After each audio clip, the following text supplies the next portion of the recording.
বহু পুরনো কালী মন্দিরের প্রণামী বাক্সের টাকা পয়সা সহ মায়ের সমস্ত গয়নাগাটি চুরি করে পালালো দুষ্কৃতীরা।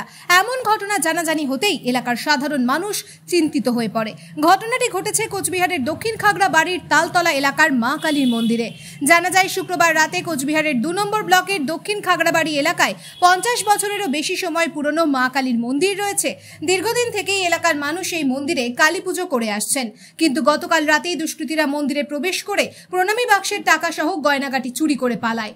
মন্দিরে দীর্ঘদিন থেকে রক্ষণাবেক্ষণ করে আসা বিপিন কুমার সিংহ রায় কি বললেন পুরো ঘটনা নিয়ে শুনবো ABN 24x7 এর পর্দায়। নামিদামি কোম্পানির ভ্যারাইটি মার্বেল এবং টাইলস পেতে যোগাযোগ করুন রেখা মার্বেল অ্যান্ড টাইলসে। আমাদের ঠিকানা কালজানি রোড নিয়ার নীলকুঠি বাজার। মোবাইল নম্বর 8001801053। বিশেষ দ্রষ্টব্য, আমাদের কোনো শাখা নেই। বছরের মন্দির এটা।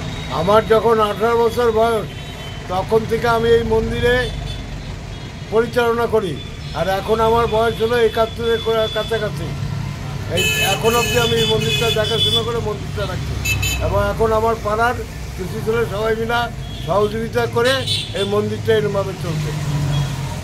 এটা কখন হয়েছে বলে মনে হচ্ছে আপনার? এটা আমাকে যখন খবর দেয় তখন হলো 4:45 বাজে। তখন আমি দৌড়ে আসি, আমি আমার ছেলে এবং আমার ওয়াইফ মিলে তখন চলে আসি এখানে।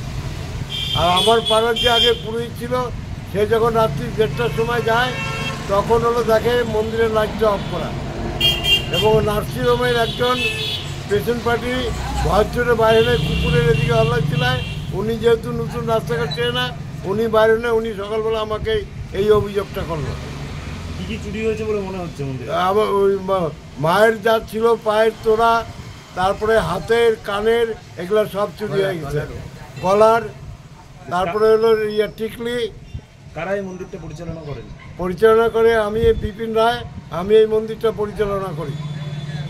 কত টাকার জিনিস নিয়ে যেতে পারে মোটামুটি? তাও হলো 40-45 হাজার টাকা। অভিযোগ জানিয়েছেন বা জানালেন? না, আমরা জানাবো, এখনো জানাইনি। জানাবো। হ্যাঁ হ্যাঁ। আপনার নাম? আমার নাম হচ্ছে বিপিন কুমার সিংহ রায়। ব্যুরো নিউজ ABN 24x7, সঙ্গে থাকবেন।